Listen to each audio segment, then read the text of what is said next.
Hello everybody, welcome back. We are finally going to complete our cream felt bunad angel today. Let's hope everything goes wrong. I confess this is the third attempt at getting this video right, but I think we're there now.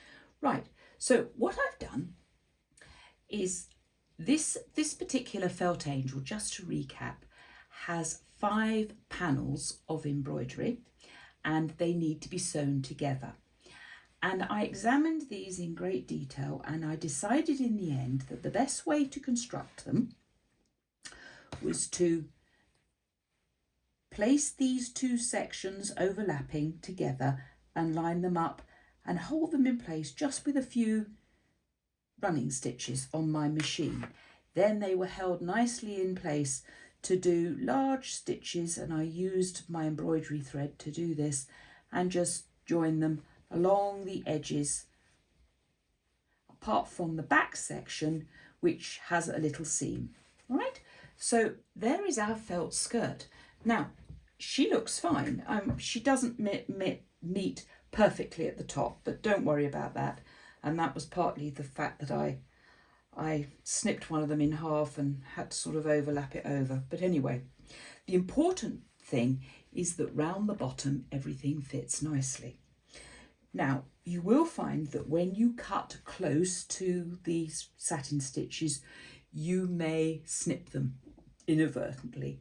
So when you've done that, have a good look and get some fray check and just put it on the bits that look suspect. It'll darken the thread to begin with, but once it dries, it's not obvious at all. So that's how you protect your stitches if they've been damaged. Right, now as I explained, although this skirt sits nicely on its own, it's best if it has some pellum or something similar that's stiff to hold it in place. And also the top half of the angel is attached to this pellum. So you see how essential it is. This is my template that I've drawn around the skirt before I joined it together. A rough template. Always cut it a little bit larger than you intend it to be. And you can see here that I've marked the centre. This is the centre of it. And here we have our angel that we prepared in the first half of this series or of this video. She's all glued at the top, but she's not glued at the bottom. All right, because the skirt is going to go up underneath this part of the bodice, and we're going to attach the apron and the tiny little bag under there. That will go on there and that will go underneath, and then the skirt the felt skirt will go here. So let's see how that all goes together. It's a little bit fiddly and sometimes it doesn't quite go together the first time, but through trial and error, I know that this base here needs to sit centrally on here and line up with these marks here. And as you can see, there's just about 1/4 inch. The pellum sits just above the bodice by about 1/4 inch. Now obviously we're going to glue this, but we're not going to do it straight away. We're going to pin it. Now how you pin this is very important. You must pin it, just line that up. It's important that your pin heads are facing down so that when the skirt's put together and glued or in position, you can remove them easily and glue the top to the pellum. If you put them round the other way, you're not going to be able to get the pins out. So that is that there. Now you can sew your pellum together, but I confess that I find it's a lot easier to just hold it in place with a white paper clip.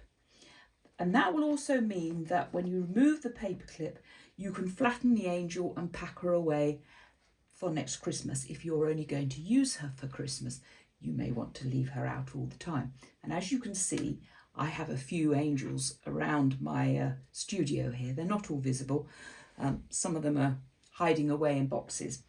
But that's the idea, to make her as easy as possible to put away. So just rather than sew this together, the paper clip works fine.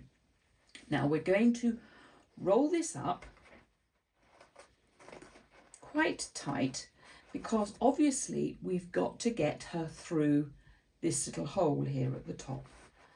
So we roll it all up as tight as possible, and then we feed her through. Doesn't matter where she is, you can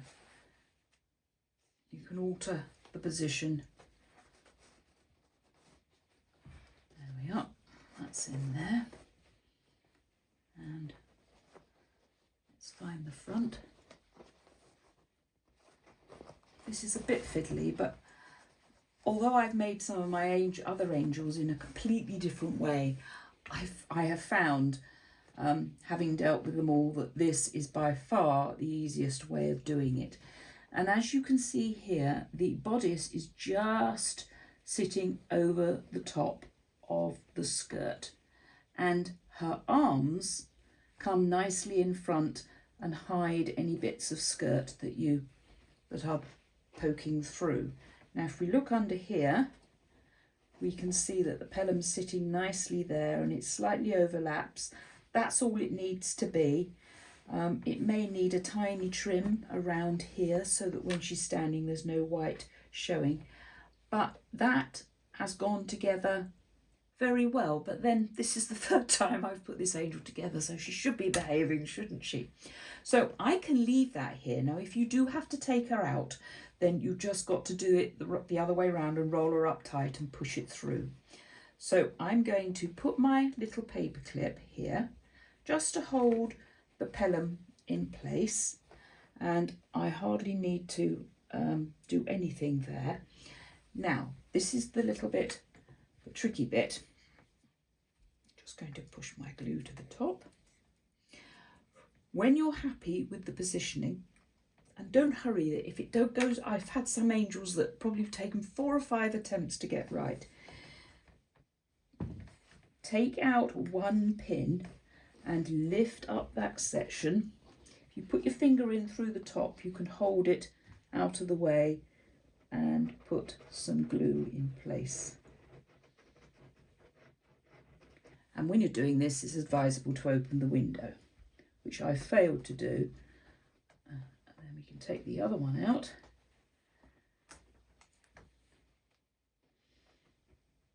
I was very sceptical when I first started using the glue. I didn't think it would be strong enough, but it works pretty well. And I'm going to put that top back on straight away because I don't want to get wool on my wool felt mat, and push them down nice and tight. I'll just put those pins back in the pin cushion. Right, let's check her again. And it's very important, obviously, that the skirt, the embroidery here at the bottom of the skirt, is in alignment with the angel, and that she's sitting straight. There's nothing like an angel that's slightly out. I'm going to take that. It's remarkable how they move around, these angels. And believe me, if when you've finished she doesn't look good, you can take her apart. I've prized away the angel to remake this video quite easily. Just doing it very gently, obviously. She's a tiny bit loopy. I'm going to lift that glue up. See, they're not predictable, these angels. I'm going to hold that there and tighten that, and then put my fingers up underneath. So if it goes wrong, remember, nothing is ruined. Right, so there is our first stage of our angel put together nicely. This is our hardanger apron. It's just a little bit fluffy at the top here where I've pulled it apart. It's got a bit of felt on it. This is the hardanger lace panel in the middle, and that is going to go up underneath here, and obviously it's important that it's sitting centrally on the front of the angel. And then the little bag that I've made here on felt, and I've just trimmed carefully round, leaving a fraction of felt beyond the satin stitches. I'm going to glue that to the skirt, and I believe from all the Norwegian costume online stores that I've researched these before making her, that the bag always goes on this side. It's probably got an actual name. And then turn her over and we put glue along the top here. All right, close that up, best practice. And then that is going to go up underneath the bodice, and just make sure that that the bag is hanging down and that the apron is central on the front panel, and that doesn't look too bad. And when you're happy with that, you can lift up, you can put your last lot of glue, whoops, along the front of the apron so that you can glue down the bodice.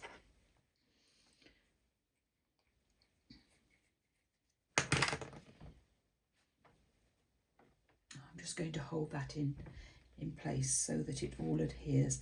Now, if you want, you can catch the apron at the sides to make it hang properly. This angel has freestanding lace wings, and if over time they get a bit droopy, then a little bit of spray starch on them will help them no end.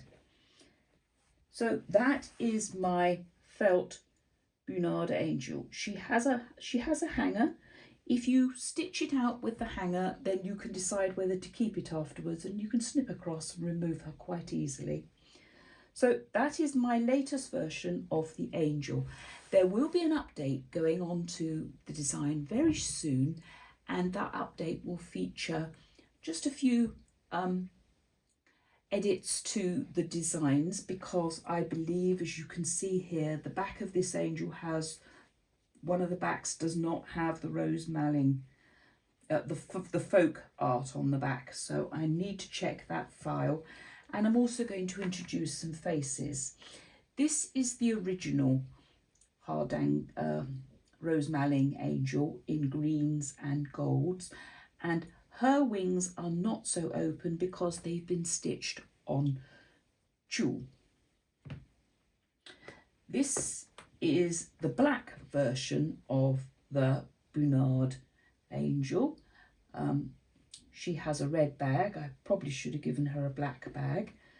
And as you can see, in case you hadn't realised, that the bottoms of the plaits are made like a tassel, and she has the freestanding lace wings. Now, the backs of these angels are probably not that tidy. It may, for some circumstances, it doesn't matter. But my favourite is this angel. She's been done on silk dupion, and she has the rose malling designs on her. She doesn't have freestanding lace wings, and I don't tend to put the apron on the angels that have got all this embroidery work on her, but she does have the freestanding hardanger lace cape, and that finishes the back of the angels off very nicely. And there is also a cape in the design that can be put together and put on the back of the angel to make her extra tidy. So those are my rose malling angels. I hope that you've enjoyed this video, and I hope you found it useful, and that you will make your angel. Many of the angel elements within the Celtic, the embroidery and the Christmas angel are interchangeable. Not all of them, so you just have to check the sizes, because although they're all made from the same template, there have been slight adaptations depending on the wings and the shape of the bodice. But you can use some of the designs and interact and make your very own customized angel. So thank you for watching. Now please hit the like button, and I'd love to see your comments on the angel. And if you're not subscribed to this channel, please subscribe today, and hopefully it won't be very long before I can show you the cape and the faces that you can add to your angels. So until next time, thank you so much for watching. Enjoy your embroidering. Bye for now.